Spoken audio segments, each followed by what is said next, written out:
Ask the GM's Podcast, Episode 15, Funhouse Dungeons, featuring White Plume Mountain and Castle Amber. This is Zach from Ask the GMs, wishing you all a pleasant evening or a pleasant day, whatever time you listen to us, and we're going to have fun speaking to you. Passing it off to RC. Howdy, everybody. I'm RC. Glad to be back. Pass it off to Brian. Hey everybody, I'm Brian, and I'm here for a fun time. I'll pass it to Pat. Hey everybody, this is Pat, delving with you in the dungeon this evening, for it's the evening with me, and we're looking forward to talk about kooky things and crazy creatures and ridiculous dungeons. And join us this evening will also be Lindsay. Lindsay here. I'm really excited to talk about some crazy D&D shit. So I'm really excited to be here. Nice. I'd also like to take this time to thank Cape Fear Games and Sideboard for hosting our shenanigans on a weekly basis. And it's a great place full of awesome people and super helpful. Check it out. So tonight we're going to talk about Funhouse Dungeons. And as part of a lead into that, we might need to discuss the different types of dungeons. Some are the basic, just, hey, it's 3 rooms, you go in there and check stuff out. There might be a monster, there might be a trap. There are what's called monster closets, where it's just, hey, you're walking around and it's just literally just a cavalcade of just a clown car of monsters. There are puzzle dungeons, closer to Zelda. That's probably the most famous puzzles type style of dungeon is from Zelda. One could argue, I guess, Dark Souls and Demon Souls. There's Death Trap dungeons, the most famous of which is Tomb of Horrors, where it's just designed to murder and maim you. There's no actual prize at the very end of it. There's Mega Dungeons, so this would be more reflective of Temple of Elemental Evil or Under Mountain, where the dungeon is massive. Under Mountain is 30 levels, and Temple of Elemental Evil is 5 levels and 4 demi-planes. The last style is Funhouse Dungeons, where it's just a random emulsion of stuff, vignettes, and other weird stuff that perplex, confuse, and mess with the players. It's like literally like going at a funhouse into a carnival and having fun. Any questions or comments from everybody? So are these Funhouse Dungeons jam-packed full of clowns that just really like Brian? I knew that was going to come up. I was actually going to ask if there was We had to, lack of, and it's okay. Like I said, I went to Cirque du Soleil. I saw some clowns that were funny, and I think I faced my aversion to them nobly. Well, I'm proud of you, Brian.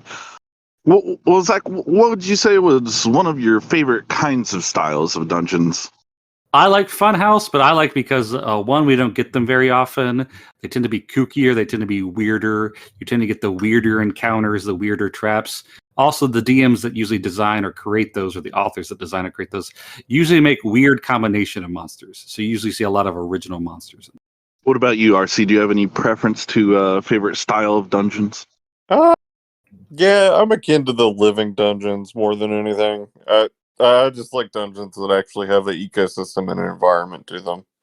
Yeah, I'm going to second that earlier. Prior to the podcast here, we were talking about how Zach was explaining to me the nuances of what a monster closet is. And it's like, oh, it's just a room full of monsters. And it's like, do they have a purpose there? No, not necessarily. They just live there. Like, that's the room. And I'm like, man, I really want my dungeons to make sense, like, say, a conglomeration of beings living there, and, they should have a larder, or they should have a bathroom, so on and so forth. Things that make sense to me. So, yeah, I'm just going to second Brian on that. Lindsay, do you have any preference to dungeon types you like delving in? I've never done, I'm kind of excited to hear about Funhouse Dungeons, because I don't think I've ever played in one, and that sounds like a whole lot of fun, because I love weird monsters that do crazy ass shit. So that sounds really exciting to me. I don't really have a preference. I love playing in general, but I'm excited to learn about this because I love that aspect of dungeons where something weird is going to happen. And normally I like the weird to be in monster form. I like that. It's cool. Also, Pat, what you were discussing is close to Gygaxian naturalism, where he tried to make all of his creatures make sense in a dungeon together. Now, Zach, since it seems like a few of us are leaning towards Funhouse style dungeons, are there any modules you can think of that are released that are that style? So, say our listener, likes that concept, they could check that out. We're actually going to cover 2 this evening. White Plume Mountain is probably the most famous of the Funhouse styles of dungeons, and the follow-up would be Castle Ember. So before we get super started, if everyone in our chat in Discord can scroll up to one of the top images, and we can see the lovely art for White Plume Mountain. I should say the giant swamp above it. Right. I'm there. Yep, it's got a cool landscape of the surrounding area. You can see a swamp. You can see the mountain itself and the giant plume coming out of it. And there's a reason why it does have plumes. That's not just because. Is it a volcano? Not directly. There's lava. There is heated magma deeper in the mountain, but that's not what's making the white. Is that like a thicket in the bottom right? Yep. Sweet. The twisted thickets, skittering slithers. It sounds like a very lovely thicket. Ooh.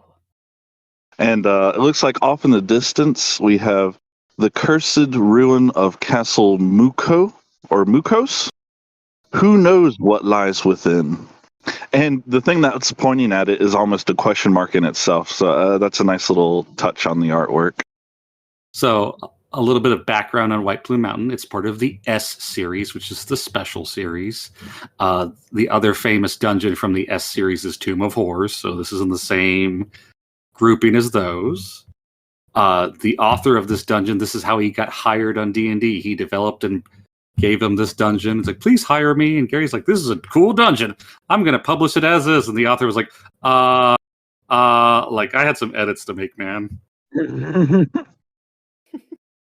Most notoriously, he put 3 legendary artifact weapons that the players can get in the dungeon.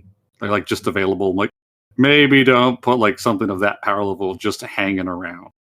I think I can already spot one of those edits, Zach. They're on the map, and also because you ran part of that dungeon with a group I was in, where it says to town.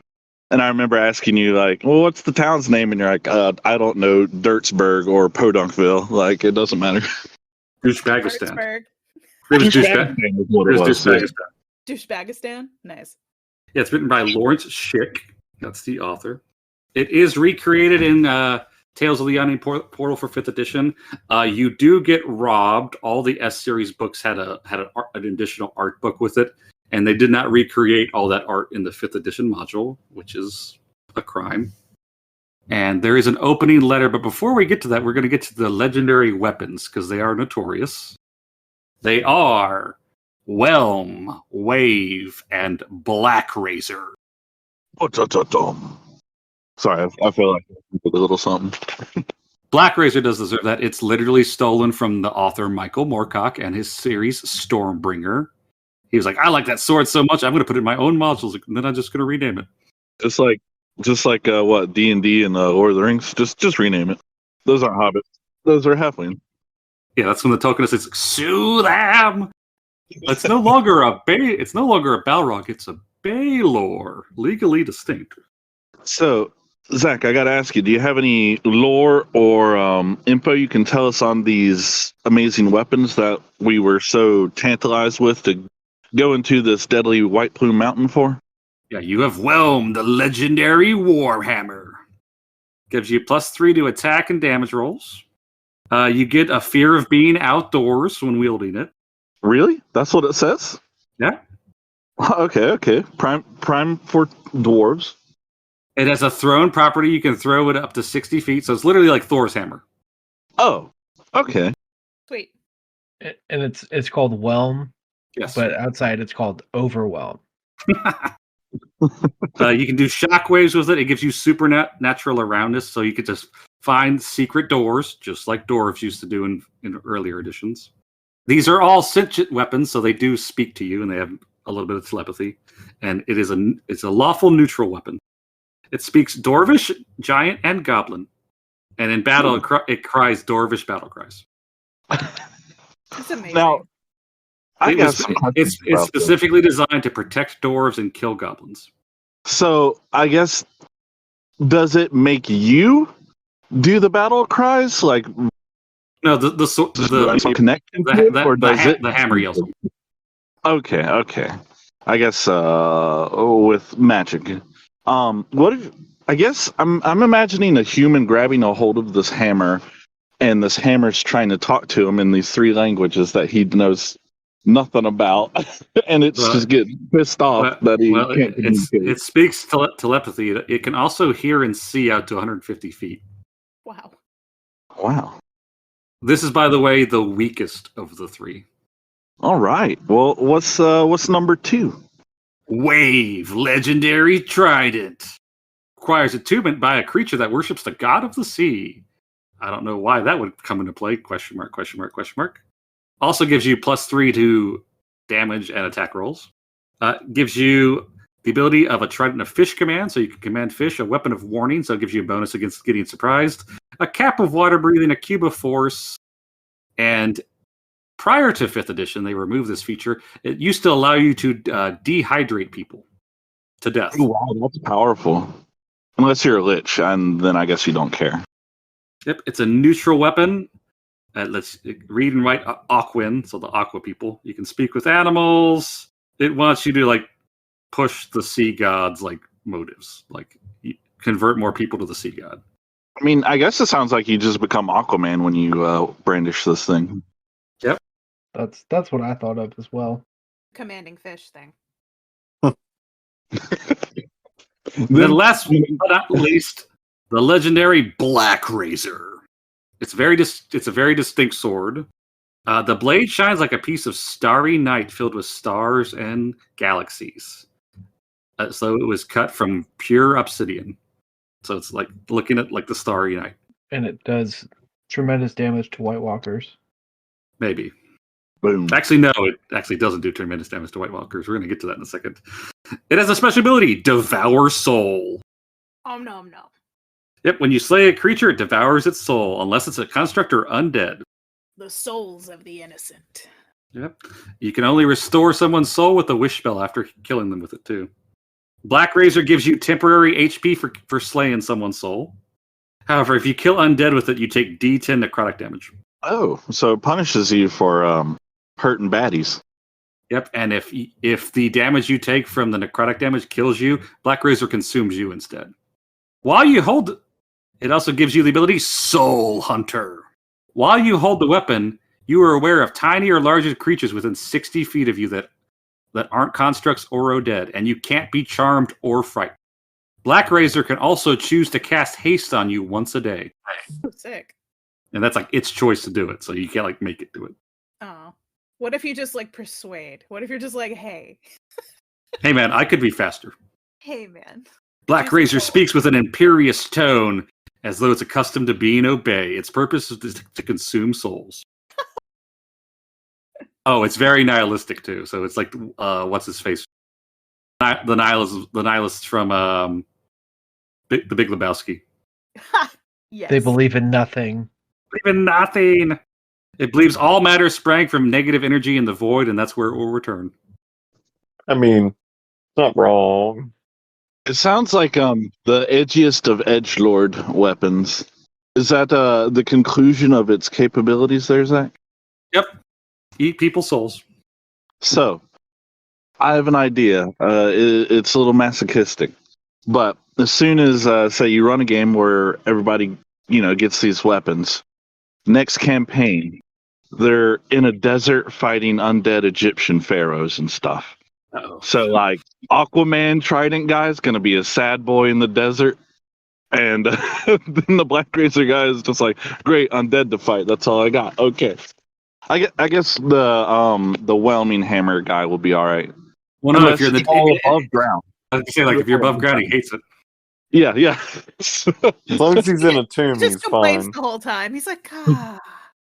Fucking zombies. It's the Digging sun, holes. it's so bright. Are you hot? That'd be Are you hot? I'm hot. It's hot out here. It's hot out here, right? that'd be the worst follow-up campaign for the recipients of these badass weapons. I just want a sitcom with everyone who has one of these weapons all living together in the same place.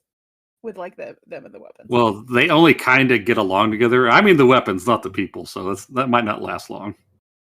Oh, you're talking Still about just the entertaining. weapons, Lindsay? Just the personalities in the weapons.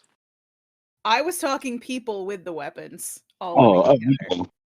sorry, I had a image of a hammer just sitting in a recliner, like bitching to a sword. I mean, honestly, that's probably. I mean, that's better. That's better than what I had in mind. So Oh, I can imagine like the hammer's like, I fucking hate you, and Black Razor's like, I don't even think about you.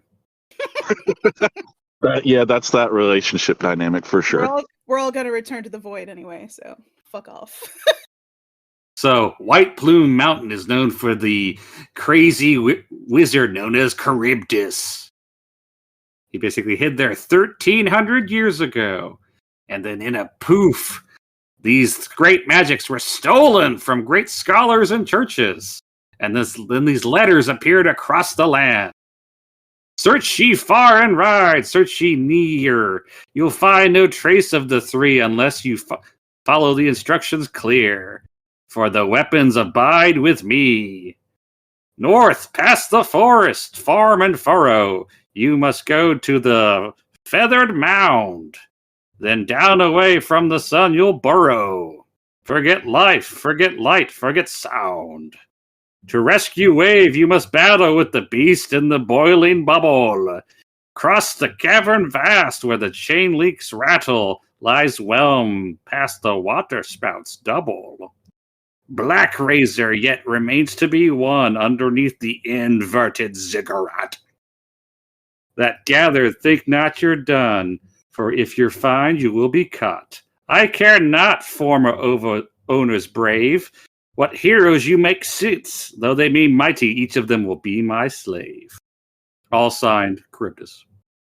So, what was Charybdis like, Zach? I mean, obviously an asshole, but He's still alive. is he a lich? No, he's just a wizard. Oh, okay. Immortality potion. And by the way, what's he like? He's a douche. He's just a fucking douche. Douche Why did- wizard. Why do he steal all the weapons? He's bored. And he took the time to write all of that in verse too. I wonder if he speaks in verse. Probably he's a Oh, fucking no. asshole. Yeah, he probably does. That's why he has no friends. Because after reading that, I'm like, oh, that's exhausting. Like, Yeah, I know.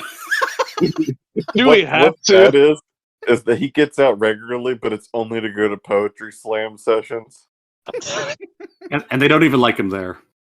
He gets up on stage like, Jesus, this guy again. And like speaking of like why people don't like them, that's what he does. He's like, I'm gonna steal legendary items and make people come to my dungeon and be my friend and then trap them. Oh, that is so sad. He just- Forever alone, Charybdis. So he's a cult leader. No, he's just lonely. It's like, come check out my cool things. Yeah. MTV. Yeah, I'm still going to go with a very poetic cult leader. I need friends, so you're now trapped in my mountain. Oh no, like he convinces people to make deals that like they can't complete, so they have to stay. Cult leader. Yeah. Just without the worship. I was gonna say I don't know why, but in my brain I'm seeing an episode of MTV Cribs where they're over at Charybdis's house, White Plume Mountain, and it's like, hey, go over here, check out this upside down ziggurat. Nobody else has that. There's a royal pain in the ass to make. Hey, MTV Cribs. Also, F that ziggurat. We're gonna get to it. It's a royal pain in the dick. It is. He's like, no one ziggurat's upside down. So after you go down like a big staircase, like that's like it's not trapped or anything, you just go down a big goddamn staircase. There are several paths, including one with a sphinx, and you have to answer a riddle, and it's pretty much the lamest riddle ever. Does anyone want to read the riddle? It is in the chat. Not it. Only because I read it earlier. Hold on.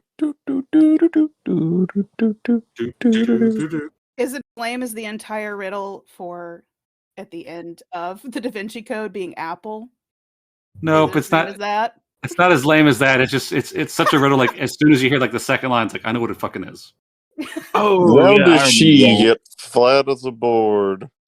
Altar of the Lupine Lords, jewel on black velvet, pearl in the sea, unchanged but ever changing eternally. Does anyone not know what that is? I know what it is, but the first line doesn't make sense because it's not flat. Still looking for the answer. Well, everybody say the answer on 3. 1, 2, 3. The Moon. moon. Apple. Oh, the moon. Oh, Lindsay almost got us. APPLE. Ooh. What do you mean? What are you talking about? It was Da Vinci the entire time, and he was a brain, not God. Oh, that's a different show. Never mind. I know somebody who wants to collect a brain. So if you take the rightmost passage, he just like walks through some water and it's got some green slime. We're gonna cover green slime again. It came up in Tomb of Horrors. Lindsay, I had forgotten when we were talking about those crazy tapestries. The ones you have, if you cut, they turn into green slime and burn and turn into brown mold. The Yeah. easiest way to remove green slime is to burn it. Great. Cool. So basically, whatever it covers, it starts taking 1d10 acid damage, and then it destroys the thing, and then it starts consuming it. This green slime's like in a little puddle, so you're expected to walk through it, like with your boots. Or heaven forbid your creature like wears boots and not barefoot. Zach, I know why that green puddle exists there, right? You're going into Charybdis's house. You need to kick your shoes off. That's why I put a green slime puddle there. Sure he did. Get comfortable. Take your shoes off. Take your shoes off, get consumed, all the things. They'll get eaten anyways. And then further on, there's a hidden door, and when you walk in, the door shuts behind you and locks you in. And you get 9 glass orbs. Ooh. And they are what makes the door open and lets you escape. And what do the glass orbs contain? 3 shadows, a false key, some jewelry, a false key, and an angry air elemental, potion of flying and a false key, worthless gems and a false key, phony glass jewelry and a false key, and a gray ooze, scroll of whole person and a false key, and then the actual key. But with it is the legendary ring, which telepathically tells everyone in the room, stop. Before you put me on, I confer the following abilities upon one wearer. Invisibility, haste, immunity to charms, fly once a day, detect magic, and 1 wish. And the ability of spell turning. The only drawback is I permanently eat a year of your life. I must be warned before you leave the room, because carrying me is simply possible. However, if I'm removed from the wearer's finger, all my powers are lost. So you have to decide if you're going to wear me right now. Yeah. It's worth a year. Oh yeah. Yeah. Let's type it right on. Let's go. Well, Yeah, here's the question: which of the party members are going to wear it? The last one standing. Yeah, that's the whole point. It's a loyalty test. The ring doesn't do anything. Sick. Or rather speaking, it only has those magical abilities in that room and not the wish spell. Oh, okay. Well, Uh-oh. dang. Like Charybdis out of nowhere, Ian Harper! Ian! Hey, what's going on, you guys? Hey, buddy. Hey. Better chat. Doing our podcast because Craig's here. Oh my goodness. And for those listening, Craig is our other staff member. He's the unsung hero of this podcast. That's true. He totally is an unsung hero. He's always there. Doing Yeah, doing Ian, all you haven't missed too much. We've been talking about Funhouse Dungeons, and we just got into White Plume Mountain. Ooh, that's of the two I think we're talking about. I know a little bit about this one. Yep. Well, feel free to look through the little chat if you can and see all the images. I'm going to just move on a little bit. The next room to the north has numbered golems.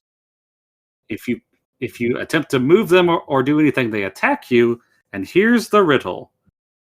Each of the golems have a number. The numbers are 5, 7, 9, 11, and 13. You have to pick the one that doesn't belong. Okay, chat room, i.e. our podcast, which room is correct? You said So 5, you- 7, 9, 11, and 13. 5, 7, 9, 11, and 13. Which one doesn't belong? I'm gonna take the barbarian role here, and I'm gonna just randomly pick one and hope for best. It's gonna be 13. Nope. It's 9. 9's the only one that isn't a prime number. I was gonna say, RC RC is 9? correct. Yeah. Oh, so it's like that. Nerd. Okay, so it's gonna be like that. Got it. So, Zach, what would happen to my dumb barbarian ass for picking 13? You get attacked by 8 golems. How'd that go for me? Pretty bad. I was gonna say that's not too bad. You might be able to survive that. I'm gonna rage and then be sad. After that, you get to enter what I call the Prince of Persia room. It has a whole bunch of moving platforms. You've literally just entered Mario, but it's D&D. And part problem with the 5th edition conversion is they didn't change the timing. Ian, I was how just long was- about to ask. I was just about to. how ask long you is that. a round in original D&D? Ooh, you're testing me on this one. I am going to go with 6 seconds. 1 It is minute. It is a minute. Yep. Ooh, a minute. I was totally off there. Yep. And when they did the conversion, they didn't change the timing on how fastly some of the stuff in this room moves. Oh wow. Yeah. Okay. So yeah, I do remember you and I talking Dang. about this. And you know what? It totally tracks with something Wizards of the Coast would do. So it's okay because you knew it was going to happen. It only moves this fast. Yeah, it moves every round. It's like, yeah, that's not so fast. Like, it's a little fast, but it's 6 seconds. It's 6 Exactly. Subsonic speeds. Oh, see, I said the new one is 6. See, I got them switched up. I've been playing the new edition too much. Yeah, then That right pretty there much tells you. after 2nd or 3rd, it became a 6 seconds, but originally it was a minute. Yeah, see, I'm saying I've been playing the new stuff too much. So, Zach, I got a question on this. Is this a room that you could do in Theater of the Mind, or do you need some sort of table representation here to make You this? need a table representation. There's several moving platforms and shit. Okay, yeah, that's what I figured. There's also like some of them are like covered with algae scum, and then you can fall into like a steam bath. There's boiling mud that does 44 damage a round. So that's It what I was sounds like going to a ask. Is song. what do you fall into? Like, is it different things? Boiling mud. No thanks. That's bad. That sounds bad. That's I bad. mean, it's great for your pores. Now, Hold it. granted, that 44 damage around is per minute, so you technically should get out of there. You should be able to. Yeah. Sorry, I'm also looking at what level they were telling you to be. 8, probably. Might I'm be sure, lower. I'm sure after being smashed by those golems, I would want, a nice relaxing mud bath. Level 8, RC's right. And then after this, you guys get to fight a full vampire. Oh. Oh, sorry, a full vampire in a room with the darkness spell. The vampire doesn't care because they have true sight. What? Okay. I was going to say, as opposed to what, a half vampire, or And then you can find the hammer we were talking about. You can find Whelm Well, and about 10,000 silver pieces and 9,000 gold pieces. So, not nothing. And if you're using 2E's rules of weight capacity, that's a shitload of money. Yeah. In 2nd edition, weight was kind of a big deal. You weren't walking out with all that gold. in 2nd edition, did they have Tensor's floating disc? Yeah. They did it. It's from first edition. Yes, absolutely. That's one of the original spells. Yeah, absolutely. It's from Tensor, who was a douche. Yeah, that's hey, I'm gonna take this shit home. I don't care how. Spell. Right. I want to say, weren't we moving a golden couch once with that, Zach? You tried to. It was too heavy to lift. Oh, I got you. So if you guys decide to go north instead of going down like the slime tunnel and everything else, you get to a rickety room with a big circle. It's got like a big oval, like a bubble. And if you touch it, it spews boiling water on you. So that kind of kills you. So don't do that. And in the center is a giant crab. You can tell it's original D&D because they just did giant and whatever. Temple of Elemental Evil is famous for the giant crawfish. So. And, dude, don't mess Zach, around with giant crayfish, though. the giant tick. Don't forget the giant Yep, tick. the giant tick as well. that's terrifying. It's got good stats if I recall. Oh, no, yeah, Zach's tough. yeah. It can drain like I think 12 HP at level 1 or 2. That's deadly. Yeah, it's got an ability. I think it drains con, I think. Jeez. And outside the moat house are giant frogs that can eat you, that swallow your Yep. whole. That happened to one of our greys. Now, Zach, does this giant crab have any resistances to hot butter? We're going to get to that in 1 second. The giant crab cannot be charmed, frightened, or paralyzed. It has a magic band around one of its claws. Not like preventing it from closing either. What if I grab it from behind, where he can't? I mean, it's a big circular room, and this crab is like a gladiator. Like it's tested in this room. Like this is its Thunderdome. Wait a second. Wait a second. Picture Moana. No, Moana. That's it. Yeah. That's what's his name? It's It's the dude from Flight of the Conchords. I can't remember the character's name right now. You know who I'm talking about. Yeah. Was it Krakatoa? No. You're on the right track. Krakatoa's pretty good. No, you're on the right track though. That ain't Our it. listeners will know. Katoa, maybe. So Tamatoa, something like that. Tamatoa, that's it. Tamatoa. That's it. He was voiced by the Concords guy, Flight of the Concords guy.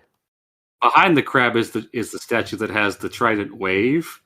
And I'm going to tell you the most notorious story I've heard of this crab is, for whatever reason, everyone is like down the flight of stairs. They're in the room with the crab, but like not close enough to get poked by the crab.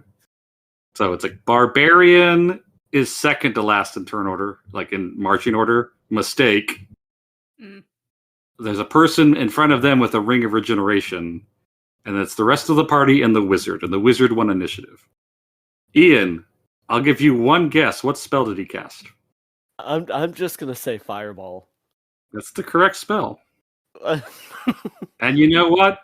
That spell does some damage to the crab. It's the bubble around the crab in the room that's holding back the gallons and gallons and gallons and gallons of boiling water. Oh. So the barbarian was on the stairs and raging, so they just walked up the stairs and lived.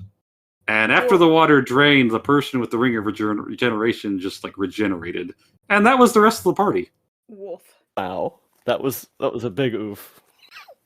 Ian, I recall, was it you or one of your former players that cast fireball in like a shack? Oh, that was in our group last group. Yes, fireball in a shack. That's right. I recall that not going well. No, because I mean, come on, 30-foot radius. If I remember, the shack was like 10 by 10. I mean, the bomb went off basically. Hey, and you know, if you'd been using older edition of D&D rules, you could press all that fire down into that 10-foot by 10-foot space too. Well, especially if it's something that, well, this particular shack was like wood, but especially if it was a building like a bunker or something, yeah, RC, you're toast, man. Yeah, that volume stays in. Yeah. You're burning. Oh, yeah. I was about to say, like, that wooden shack probably went up like some hillbilly moonshiner shack up in the mountains. Sometimes you got to do what you got to do. Hey, man, fireball solves problems. I don't care what you say. It's the most overused spell, but yes, it does solve problems, and it also creates problems too.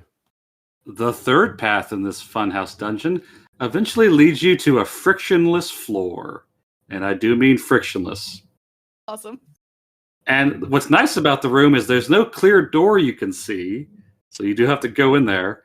And the frictionless floor leads you to spike pits that are filled with super tetanus. Yes, super tetanus. Yes. Which in 5e's lame adaptation only does, what is the lame super I can't tetanus wait do? to hear this, Zach. I can't wait to hear this. Let's see. 11 damage per round until cured. You get a save every minute. What is the cool version? The original version, if you failed your con roll and got super tetanus, you died in 2 to 5 rounds. Yeah. It's super tetanus. Yeah. Yeah. There's a reason they call it super. Yeah. You're dead. Sir, it has 8 more bits than regular tetanus. Now, for that was good. the smartest pants amongst us, what does regular tetanus do? Like the real world? Eventually gives you lockjaw and you die and you seize up. Die. Yeah.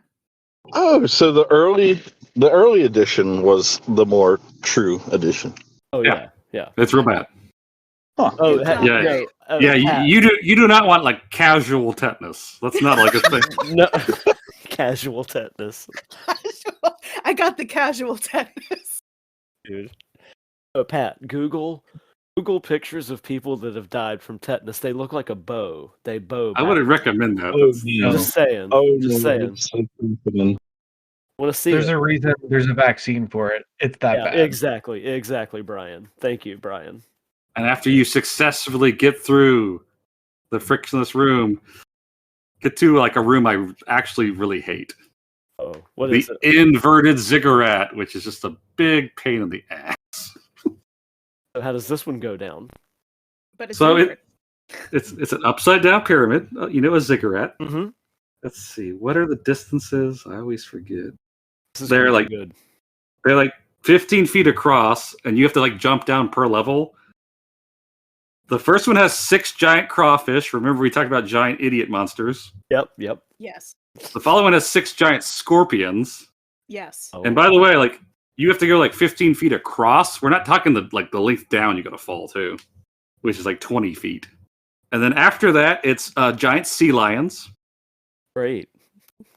And at the very, very bottom, it's 3 manticores that have had their wings clipped. Oh. So they're probably like extra mad. Yeah, they'll just maul you. So there's no like running and diving in, or say you do, you're gonna fall like 90 feet into 3 manticores. Yeah. And I whenever I did do White Plume Mountain with Zach, this room was a damn grind. It was Yeah, it took at least an hour just to like Awesome. fight through that and like, okay, I'm in the next level. You still gotta jump the glass that's like 10 feet. and these creatures aren't pushovers. They're a real pain in the dick. Yeah, and we were like level 8. It's like you guys can't kill a giant scorpion? Nope. Yeah. And then before you get Black Razor, you guys gotta fight an Oni. You know, those are a nice casual demon. Easy. And then before you escape, Charybdis is like, don't leave, you'll be mine. And he sends 2 Efreet after you. A what, Zach? Efreet. The freaks. Efreet. Can somebody explain that? What that is? They're genies. Yeah, they're like big fire genies. Yeah, it's a type Oh. of They're the fire Oh, base. I thought they were French fried potatoes. My Final Fantasy knowledge just activated. Exactly. yep. Yes, Pat. Exactly. Efreet is one of the espers in Final Fantasy VI. Yes, you're right. That is correct. Good call. Now, if you happen to be defeated by the Efreet, they take you to the indoctrination center where you're brainwashed and now you live in White Plume Mountain. I Wh- told which you he is- was a which cult is- leader. I was waiting for it. He's just lonely. I told you guys, he's just lonely. Turns out Sounds it's like not a- that bad. Sounds like a recruiter. Also, for the rest of you guys, there's a picture or a painting of a guy dying from tetanus in the chat. That's It, pretty it metal. looks like a Oh, thanks so really much. bad Charlie horse to me. Yeah, sure. Oh. Like It the also worst Charlie. forces a smile on your face. Wow, dude. The worst TMJ I've ever seen. I forgot to do something. Something real simple. Boop, boop, boop. That tetanus shot. Yo. Get it. Get Get it. it. Get it. Get it. Been 10 years, just check again. Just check. It's been 10 days. Or- It's not going to hurt you. Or you can set yourself on a renewal. I'm just saying. Stop. Yeah. So I'm we're gonna going stop to right move there. on. I won't do it. I'm We're- gonna stop. We are going to move to the next Funhouse dungeon. I just put the cover of it in the chat if everyone wants to take a look at that bad boy. And that goofy Colossus. That is cool. Yeah, that's definitely what you want to see outside your bedroom window. Well, here's the best part. That doesn't even happen in Castle Ember. It's a different place. Now, I will say it looks like they are defending a sandcastle. Sure. Actually, Pat, It now does that kind of you, look like Lindsay, I have to agree with Pat. That's It does kind of look like sandcastle. it's just like a sandcastle. Zach, explain. That's not Castle Amber. No, it's in the French province. Pat, you have a better pronunciation of it. Whoa. Let me look at it to assist me, because sometimes I can say some French words. Where did it go? Everyon. Province of Everyone. I have gone retarded. Is it above the? Spoiler alert! Is it above the scary sheet? Oh, there it is. The province of Averine. Everine. So, the province of Everine was the fictional universe of Clark Ashton Smith. If anyone's read H.P. Lovecraft, this is one of his luminaries, along with Robert Howard. So they wrote the pulps together. This is one of the first licensed D&D products. They made Castle Ember. This is made by Tom Mulvey, who's famous for Isle of Terror and the basic and advanced sets for D&D. Oh, really? The same guy? Interesting. I did not know that. Yep. So the beginning of the module's kind of railroaded. You guys basically, we were going to Mystara, which, by the way, that's the setting in the basic and advanced stuff is Mystara. I don't know a lot of people that have played in that setting. I know I haven't. No, I don't know anyone either. It's just if you've played Isle of Terror, Mystara is there.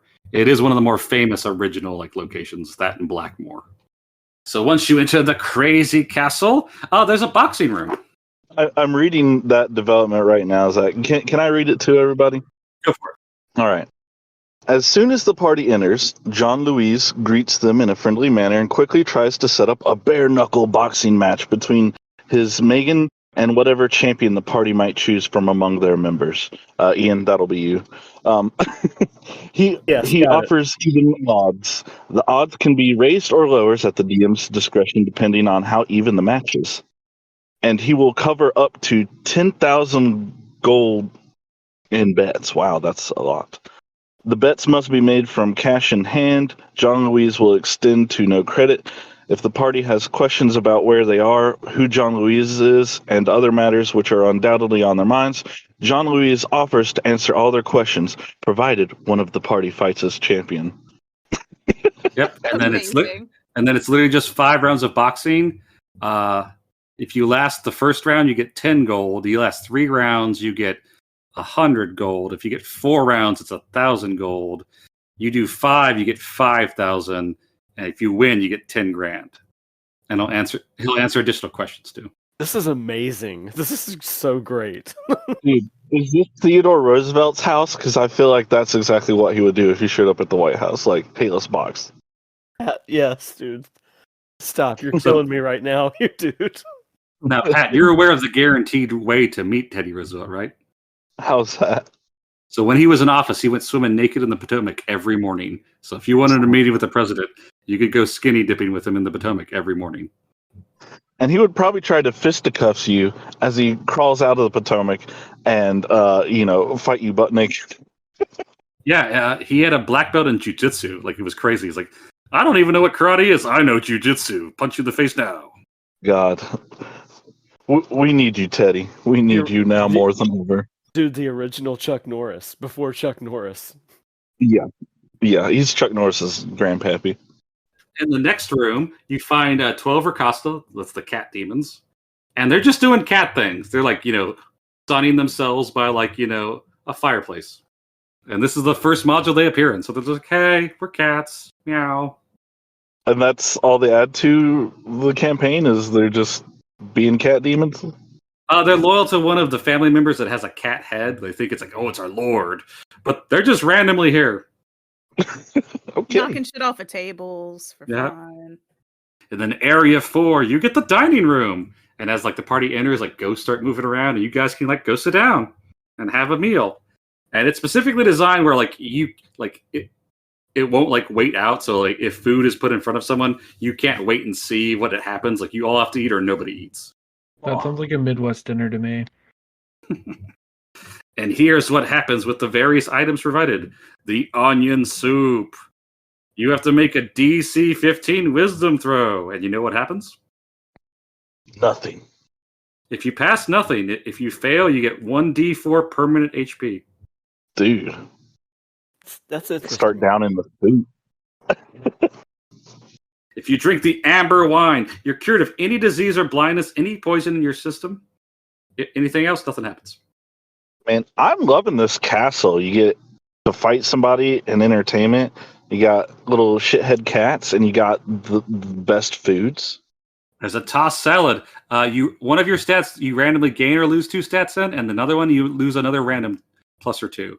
So you go up and down +2, and you go on 2 different stats. Wow. If you eat the bread, you must pass a 15 wisdom save. By the way, these are all wisdom, not con. That's hilarious. If you pass the bread save, you never have to eat again. Ever. Wow, what a great well, I don't know. That's a great / bad reward. Yeah, If you fail, you must consume twice as much for the rest of your life. Oh, okay. What if you're a halfling? Oh, I guess you're sad. Quadruple the amount. yeah, that's so good.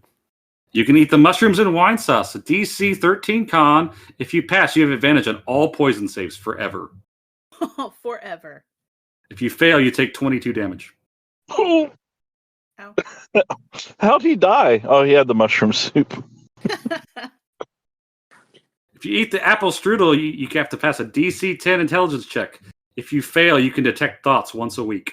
Sick. That's like forever. Well, that's worth eating. Pretty dope. Oh I yeah. like strudel. The brandy. If you fail a DC 12 wisdom save, you become a ghost and join the party forever. What? Brandy. You're gone. What a good ghost she would be. Brandy. Zach, I gotta say, I love where it says green beans. These are not magical.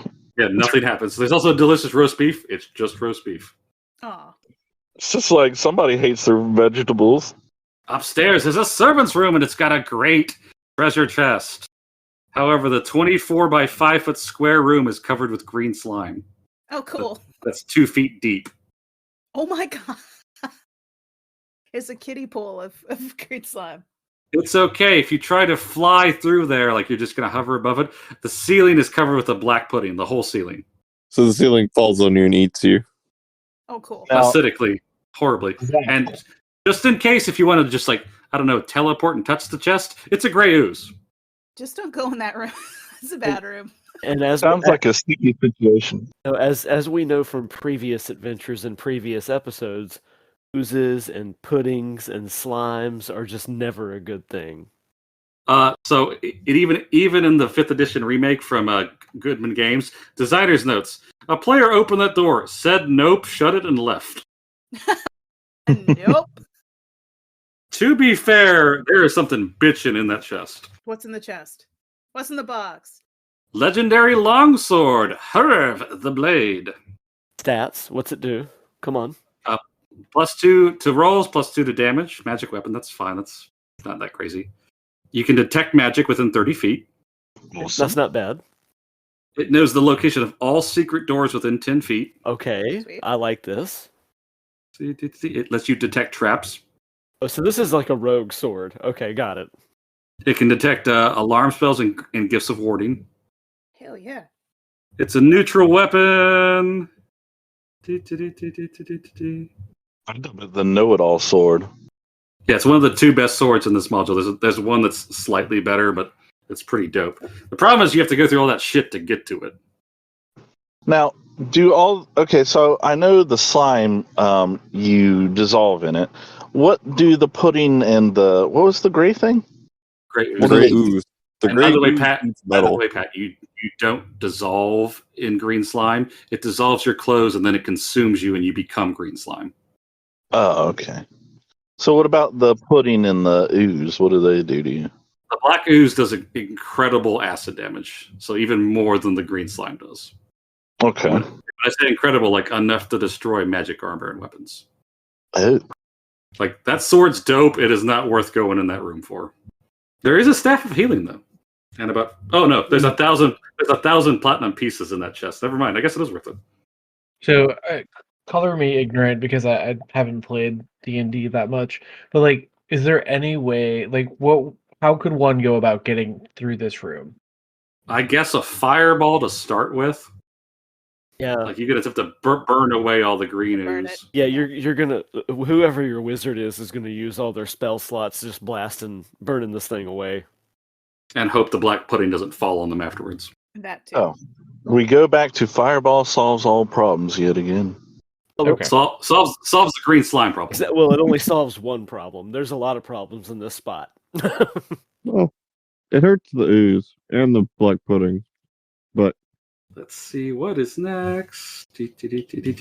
Oh yeah, you can go to the master's bedroom, and there's an ogre that dresses up like the lady of the castle. But that's it. I love it. It just pretends that like she's the mistress. Aw. Has anyone here watched Little Britain? Little No. Britain. Little Britain is on BBC. Okay, sorry.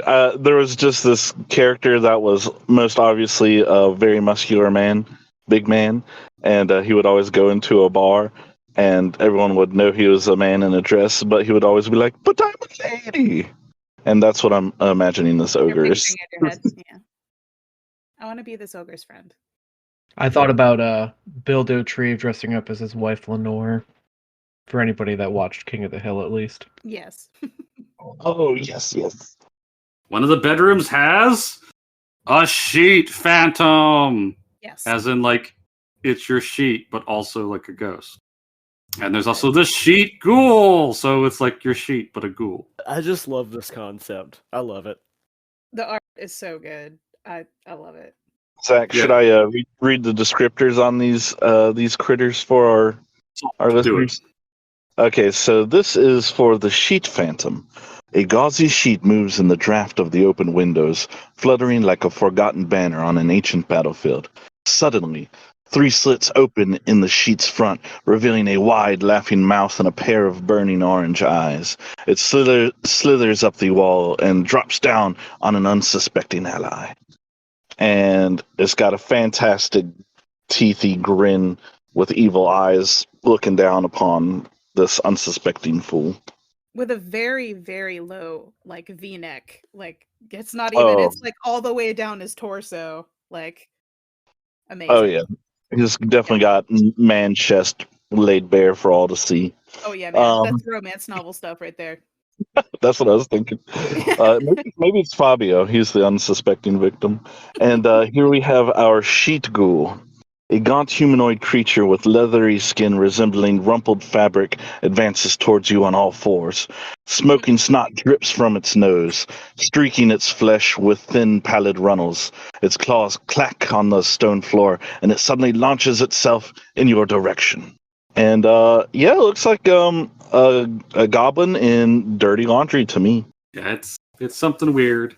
So eventually, you guys can find a hidden alchemical chamber, but you kind of don't want to go in there because it has Antonia Amber or Antonia de Amber, depending on your pronunciation of the French name. He is a werewolf, right? So he's a ghost werewolf.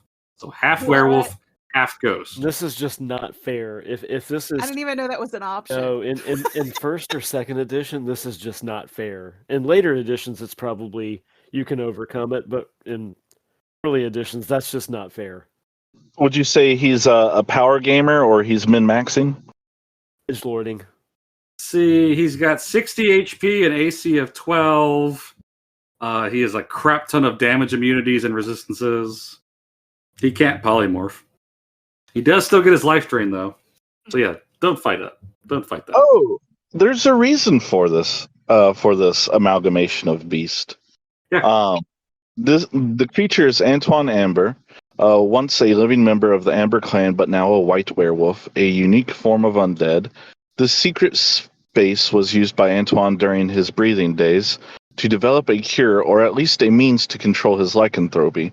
Antoine savagely attacks any who enter his secret alchemical laboratory. So he's trying to solve his lycanthropy. That's cool.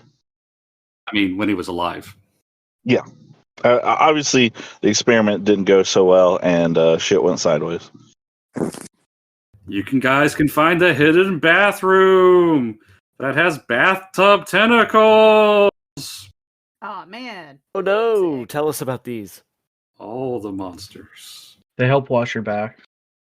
Aw. They probably might tell you that. They all have loofahs. I mean, they sound totally helpful. They sound One has a rubber ducky. yeah, and a No, washcloth. the rubber ducky is like their tongue. You just think it's a rubber ducky. Ah. One holds the towel for you. Let's see. They got 75 HP. That's actually pretty good for a tentacle monster. Yeah, they just grapple you.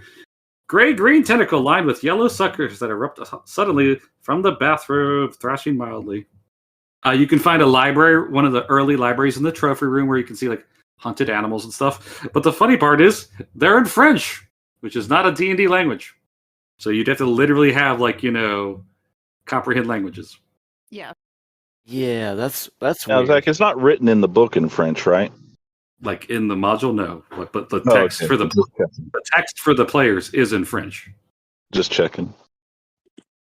Which is like just a sort of like I get like eventually you'll figure out why it's like that because the castle's like from like fantasy France, but it's so weird. Like the book's in French. Like no character would know that. So, Castle Amber isn't in the Forgotten Realms or Faerun or anything like that. It's its own thing. Well, it's technically when you go there, you're like from Mystara going there, but the castle itself is in its own pocket dimension. The other interesting part is the pocket dimension has a big mist around it, kind of like Ravenloft, but this came out before Ravenloft. Huh? Yeah, well, this is probably. I feel like Ravenloft. Now I'm thinking from Elder Scrolls, like Sheogorath's realm of craziness. Maybe that's kind of like what this is. Kind of like the law chaos thing, split in two. Yep. And then you guys enter the indoor forest. And it's like it sounds like it's literally a forest, but it's inside the house. And all this weird stuff. Like there's a unicorn that hangs out with an adult gold dragon, but the adult gold dragon's polymorphed and is under the effect of a feeble mind spell. That's fun. So they're just buddies. There's a bridge that has a troll, and there's 3 goats that want to cross it. And if that sounds familiar, it should. Yep. Mm-hmm. So it's like a little fairy tale forest almost. Yep, there's a fountain of death, not a fountain of life, a fountain of death. There's a whole bunch of King Midas squirrels, which turn anything they touch into gold, and by anything, I mean acorns. So you could handle these squirrels all right without getting turned to gold? Yeah, you'd be fine. Yep. Yeah. And I'm surprised to see that golden acorns are worth What if 5 he gold touches each. acorn-sized things? No, only acorns. And they can only live in the indoor forest. If they're removed, they die. What? Yep. You just show up at a shop somewhere and you just have golden acorns. The squirrels have a nest of 400 gold acorns worth 5 gold apiece. Hell yeah. But if you try to steal from them, the wild hunt shows up. What are they all about?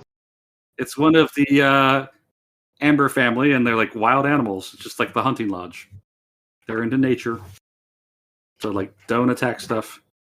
Leave our squirrels and our nuts alone. Yep. And if you go look at the white roses, they're actually vampire roses. Like the bushes are vampires. Sick. I love this place. So then you go into the chapel. Nothing ever bad happens at church. No. What? No. Nothing. Oh, I also forgot to mention there are killer trees in the forest. Of course there are. So the statue has 24 statues of the family. So like family and extended family. All of them have a 1 in 6 chance of coming to life. I was about to ask. They attempt to touch you with a +4. And then there's a D6 table, and what happens to you? Cool.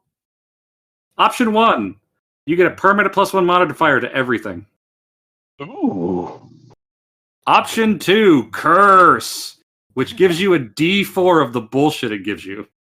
Of the curse options, you lose 3 feet. What do you mean? Like you are 3 foot shorter now? You're just short. Oh. Ouch. Okay. Option 2, you grow a heavy long tail, which reduces your movement by 10 and gives you disadvantage on all dex and acrobatic checks. What? I feel like that'd be helpful. Yeah. Nope. The tail doesn't do anything good? It's a heavy tail. Oh, okay. Detail. Oh. Let's see, I'd duct tape some daggers to that thing and be like a stegosaurus. Yeah, I was going to say, like, something. Like, come on. Throw me a bone here or something. Option 3, your alignment is randomly adjusted by the DM. Now, I like that one. That's fun. That's really fun. Option 4, you just permanently lose a stat. Oh, wait. Like, you mean Totally, it's gone. Like your strength goes down by 1 forever. Oh, I thought you meant it's Oh, gone. okay. Okay, got it. No, you just lose all wisdom. You die. Yeah, I was gonna say. Yeah, I was just Yeah. how's this work? Option 3, you're just petrified. I was about to say, is there no petrification? You just turn into motherfucking stone. Sweet. Option 4, randomly roll on the magic item table. You just get shit. Oh, Sick. Option 5, increase the stat by 1.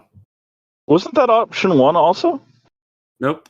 Option 1 gives you +1 on all checks, Oh, okay. including damage.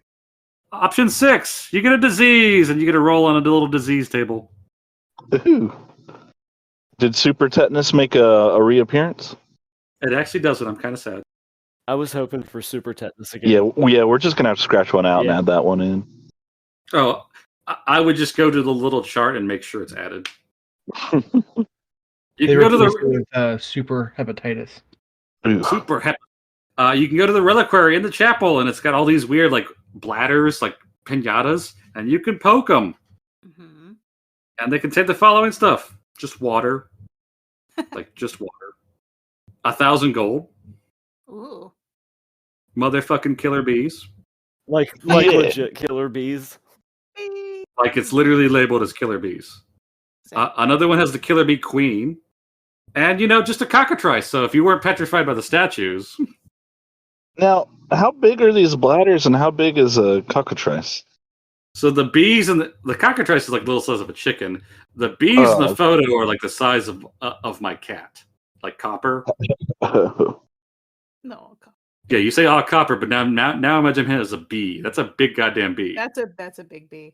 That's like a 12-pound bee. I'm more afraid of the crazy chicken with bat wings that turns me to stone. That's a good choice. So, what you're saying is we need to hit all the pinatas Oh, the opinion. This is where Pat. Everybody just take a shot. Yeah.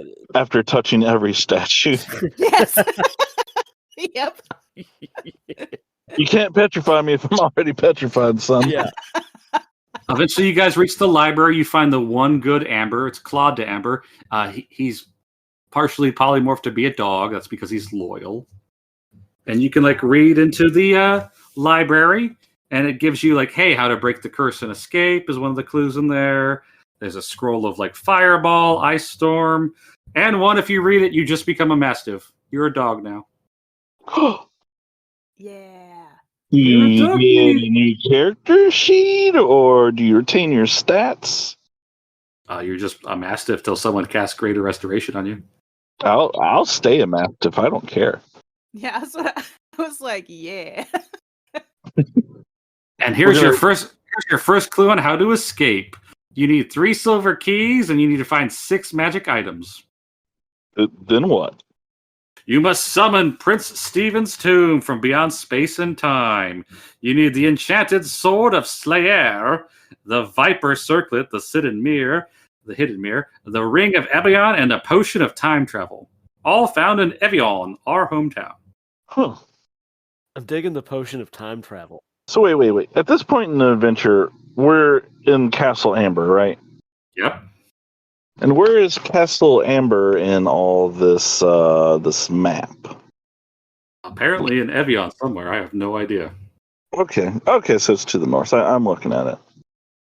The next room is the card room, and you get to have cards read to you guys. There's no way cards being read to you is bad. Nope. Does it end up being vague and or not coming true? No, it's just the Tarot d'Arion, the custom version of the deck of many things. I was about to ask you if it's a deck of many things. Oh, it's a custom one. It's a custom one. Ooh. So is it worse? First option, La Luna, the moon. Character temporarily goes insane for 2 minutes. Sweet. The King of Wands, Le Roi de Baton. You get a wand of magic missiles or a staff of striking. Wahoo! Yeah. Oh, striking. That's garbage. That's true striking, sir. True striking. Oh, never mind. This one might be good then. La Reine de la Cups, the Queen of Cups. You get the Cup of Truth. It's a magic item. You can hold it. You just know if someone's lying to you. Huh. La Motte, the Fool. Congratulations, enfeeblement. Oh no. You get to go hang out in the garden with the unicorn. That's true. That's true, but that's rough.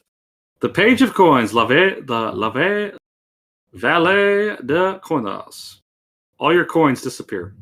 Rough. All But not your gone. acorns. Not your acorn. La Force, strength. Your strength becomes 20 Ooh. for an hour. Oh. Still. La Roue de Fortune, the Wheel of Fortune. It gives disadvantage, advantage. It just gives crap. Just like random crap. La Morta, death. You just take 55 necrotic damage. Oh, only that. Reasonable. Zach, I'm interested in what happened in the original rules, because it was the necrotic damage was added later, right? I can go pull it up in 2 seconds. By the way, that's the average. It's technically 10d10 necrotic damage. If you're lower level, that might. So it could be a hundo. Yeah, I was gonna say if you're lower level, that could be very bad. Yeah. and it's necrotic damage too, which Now I'm sure you're not forced to read all these cards. It's just like, oh, you can Or do look they at pick one. for you? They pick for you, right? Ian, Yeah. the chooser must save versus death ray or die. see that's what I was That's the curious original. if it was the save versus death table. Yeah, that's the OG one, yeah. Let's see. The Knight of Swords. You get a +1 cursed weapon. Okay. Seems like a lot of these are comparable to the deck of many things, just different. La Dabla, the devil. There's a pit fiend. You can either fight it in battle or take its quest. By the way, level 8, you ain't beating no fucking pit fiend. Nope. That thing will ride you like a merry-go-round. Yeah, no, that's no chance. Oh yeah, this one's amazing. The Empress. You double your proficiency bonus in deception, intimidation, and persuasion. If you're already doubled, you triple it. Whoa. And then you get a Rod of Rulership on top of that. Fuck. And then you get the 3 wands. You're level 1, sucker. But I mean, if we're talking about Tro, that should really be the Fool, because the Fool's like the start of it. It's a story, and the Fool's it's number 1 card. But semantics. That's the one that I don't want to pull, though.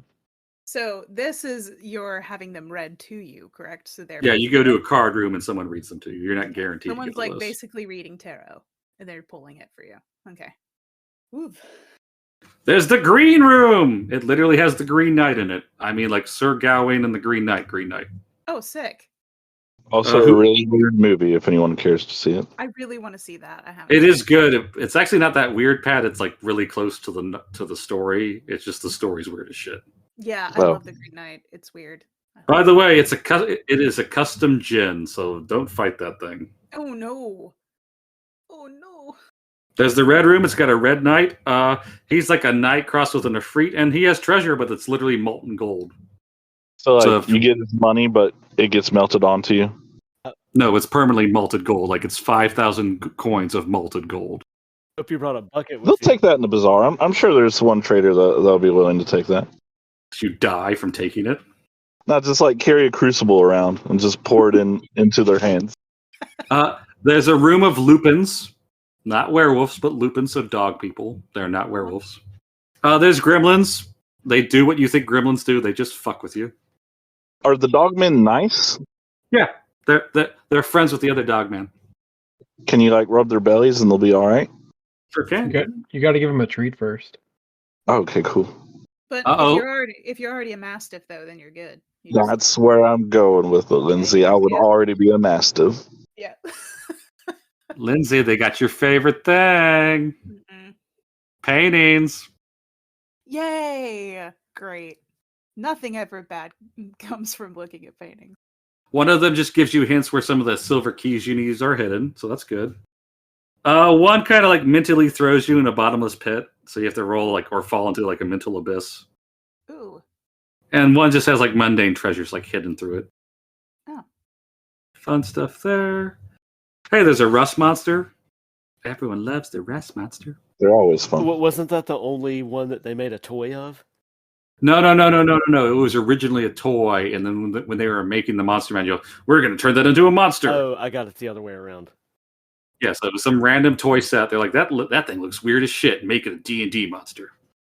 There's an automated elephant, like a clockwork elephant, and to defeat it, if you show an image of a mouse, it instantly turns off and is defeated. We're all walking around with a mouse picture in our pocket. Don't you love that? You don't know me. You don't know my life. You're right. You're right. There's a random saber tooth. Why not? Wait, is he a painting or an actual just saber No, tooth? just a random saber tooth hanging around. I mean, they got demon cats. It tracks. You can get a 200-pound solid silver brazier. It's worth a lot. A lot. Go ahead. Then you get to the actual dungeon of the castle. Wait, we weren't in the dungeon yet? No, you're just the castle. Good lord. Okay. I just realized that too, Pat. So there's a letter square. It's like, think of like Sudoku, but it spells out letters. Okay. If you walk on the full word or just the starting letter, you suffer the effect. Lunacy. You get a long-term madness. Wait, are we still playing D&D or is this called Cthulhu right now? D&D. Madness never. Go ahead. That never hurt anybody. You gain D3 wisdom points. Like just D3. Oh, Hare, you get a permanent +1 to all your saves forever. Azra, you're blind. Ezra, you're just a werewolf now, and I get control of your character. Nihog, you gain a D3 charisma. You can stop some of these with a wish or greater restoration, but some of those are pretty bad. Like you lose a good character to a werewolf while someone becomes blind. And gets torn by said werewolf. All that's left is the Mastiff. Hey, guys. Just peeing on the corpse or whatever. Yeah. Mastiff do. That would happen. There's the room of the great worm. So just think like a purple worm, but it's made of slime. Oh, great. Cool. Oh, and its nest is treasure. So it's designed to be like, haha, sucker. Is it as bad as a purple worm? Oh, let's look at that slime one. The image is pretty gross. Because purple worms are nasty. It's got 150 HP, false appearance, it can tunnel. It's not that bad. Oh, okay. It's just the fact that it's hiding in treasure. And then the next room, the door locks and it's filled with black lotus gas. And this is actually the fun part of the module. The DM is expected to write a dream for each character. Oh, that's cool. Is that what the gas says? I like that. It puts you to sleep. Oh, okay, gotcha. And then when you wake up, each character has to make a roll. I believe it's a wisdom roll. And depending on what happens, it's true. Like one of the examples, you dream that you have the ability to fly, and depending on your roll, you wake up with wings. Oh. What? Yeah. Now I ask, what kind of fucked up dreams would Zach have for us? Oh, I don't even want it. The example one is the wing one. There's the falling dream. Yeah, you fall and die. You just fucking die. You're just done. That's it. Wow. You can dream of a monster and then it will wake up and be there. That's terrible. That is awful. Holy shit! You dream all plant life in the world were suddenly taken over by demonic forces. And you're the only person. You're the only person who knows that. So it's literally invasion of the body snatchers. Whoa. That is awesome. Wow. Unfortunately, no one will believe you. That's fucking dope. I mean, if that's what you dreamt, that's what you dreamt. Oh, some wicked stuff can come out of this. You just dream I was successful, gain a level. I'm not gonna do that one. That's fucking lame. As soon as you said that, I was like, that ain't one Zach's gonna do. Yeah, it's oh, this one's minorly good. Nope, not happening. He's like, that's not traumatic. Yeah. Lindsay, I was thinking I was gonna get I don't know, crab claws for hands or something. You're selling some good ones, Pat. Shut up, Pat. Yeah, I dreamt I got $1. There's one that helps you with the quest. It gives you a key and a location for the quest. You get crushed by a rock, you're running away and the boulder rolls over you, Indiana Jones style. Oh, there it is. Ew. Oh, you just dream you're knighted in gallantry and you wake up and you're a lord or lady. Ooh. That one's cool. I love the dream sequence. That's neat. You were captured by strange lizard folk and put on display in some cage, but a wizard took pity on you and you wake up normally. And to be fair, these are just the random example ones. I do have to call out the plant one for being fucking metal. That's cool. I'm quite shocked that there isn't like I'm speaking in front of people and suddenly I'm naked and I wake up and all my stuff's gone. Brian, I'll help you out with that one. And In there's fact, a crowd of people. Brian, for you, everyone else is a clown, but no one sees it. Just you. I don't think Lindsay likes clowns either, guys. I don't. I'm not particularly fond. There's a death demon that you can free, and he like promises you stuff, but it's a demon. He's a demon. So he's freaking lying No, it's to you. fine. It's totally fine.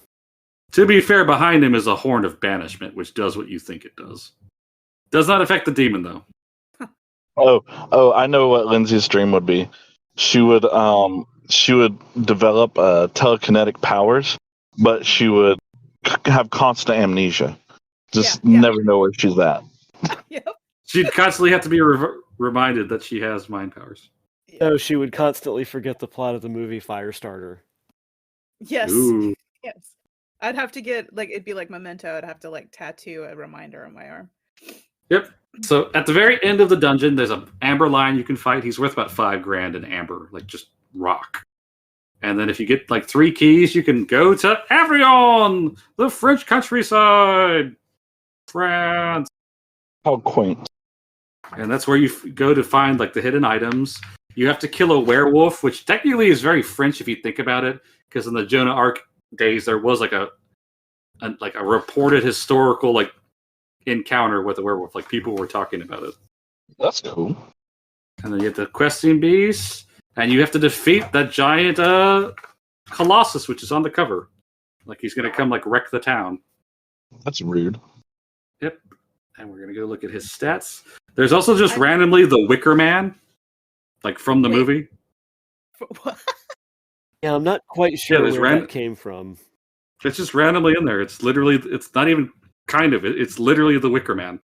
And how does he show up within this Castle Amber? Oh, this is an Avion, so this is just in some random village is the Wicker Man. He's just hanging out. Okay. He's just chilling in France. Oh, no. People are getting ready to burn people at the stake, so you got to stop that. But yeah. I mean, you don't have to stop it. Maybe stop it. Probably, it's strongly encouraged to stop it. I'm a mastiff mole and I have no hands. And then once you get the final plot items, which I'm going to go over in a second, you put them where you need to go, and then you basically have to go through 6 chambers to get out of here. You got to fight.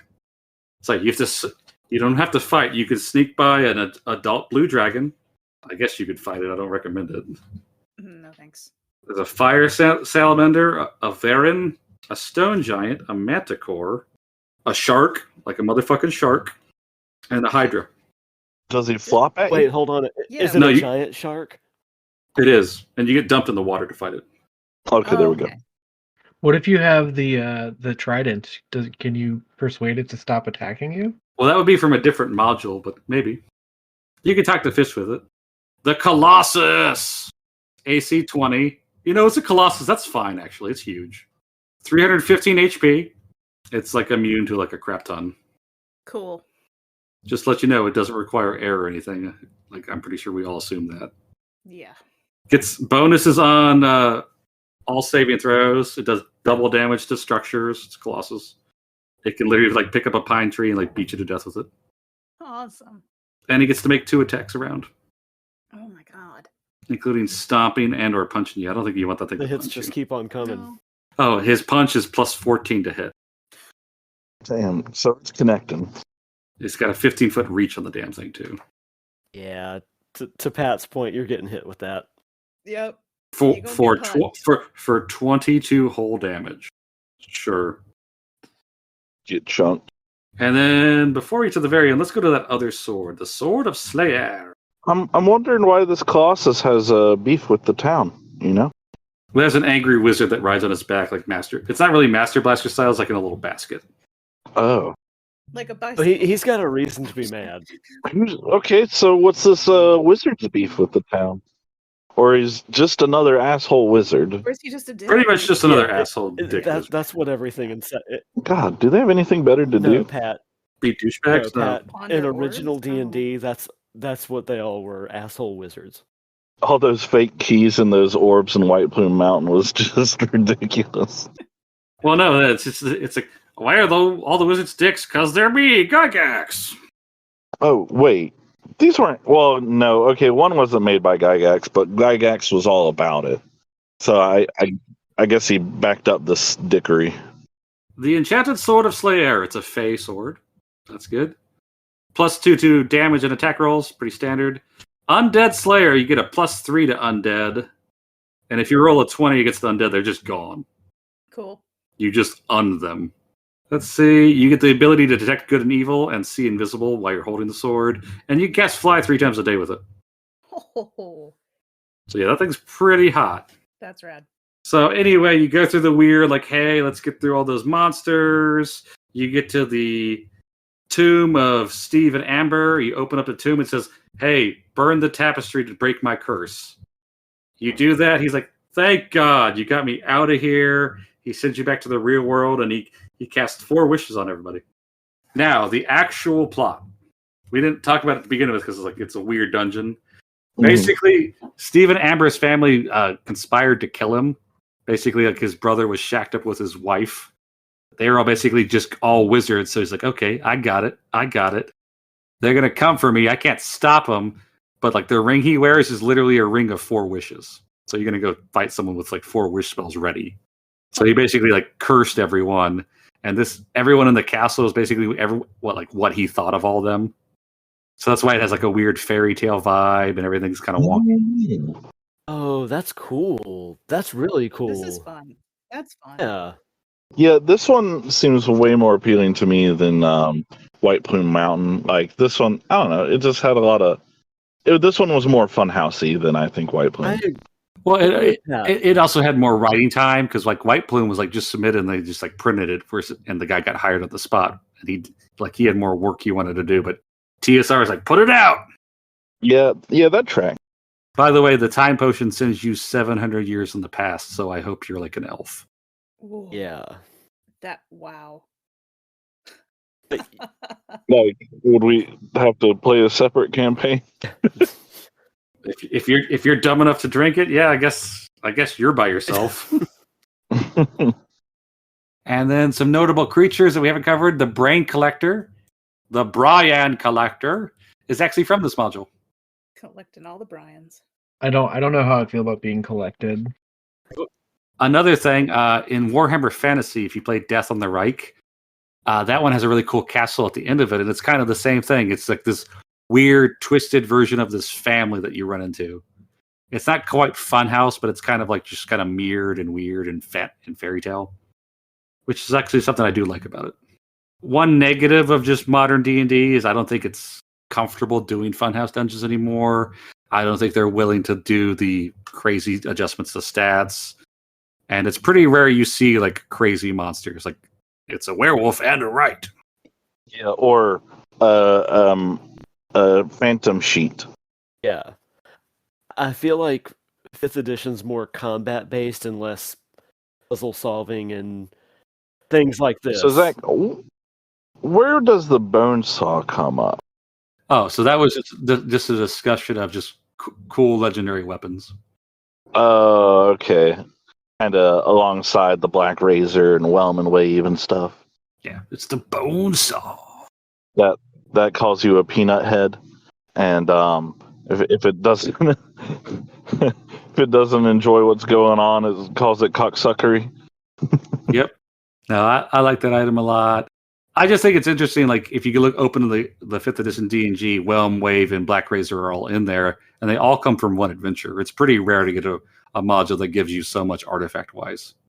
Yeah, I feel like the appeal of these to me is kind of the lightheartedness. There's it's not heavy on real world problems or things. It's just like, here's this room, it's goofy. Here's these foods that do crazy things. Here's these cards. Here's these creatures that are you wouldn't run into in anything like before how we were talking about Gygaxian symmetry or what me and RC were talking about how make things make sense, and this one is all about not making sense and leaning into it. Well, a lot of it is like the childlike nature of it. Like, no, like don't randomly go attack things. Not everything is bad. Yeah. Because, dude, that soup was good. I'd eat a lot of onion soup. Well, it's also like very clear because like you get the HP for failing that check. Yeah, which is what you wouldn't think would be good to do, but it is the good thing to do. So you never know what you're going to get. Another couple odd standouts is this module was designed in early D&D where it was assumed that your character existed without you. So like if you left your character in a bad spot, they were still there for a week. So they might die. That's crazy. Like I definitely like looking back at it now, like I probably couldn't play that. Like I'm older and a little ingrained in how I like think of an RPG. Because like you'd have to be like, what's my character doing right now? Oh yeah, he's just washing dishes. He's just in the garden petting the unicorn. Versus like, no, I let them. When I saw my character, we were like sleeping in that cave. Yeah, you got killed by slimes while you were gone. Freaking Zubats came and like ate your brain. Yeah, and it's just like I'm getting punished for lack of time because I'm an adult. Like, Can you imagine that being the rule in Call of Cthulhu between games? I know it's an interesting concept, but I don't think it should be. I mean, applicable to technically, our wouldn't it be good in Call of Cthulhu? What are you doing the next 3 days? So much like I'm just going to the sanitarium. Check my ass out later. Unless you get a visitor at that sanitarium, as we once had. Well, technically, wasn't Luke the visitor? Yeah, actually, you're right. You're right. Yeah, the vampire was already there. Or you think you're going into the sanitarium. Oh, no, he elected. Well, I want to thank everyone for joining us for this episode, and join us next week when we cover Cosmic Encounter.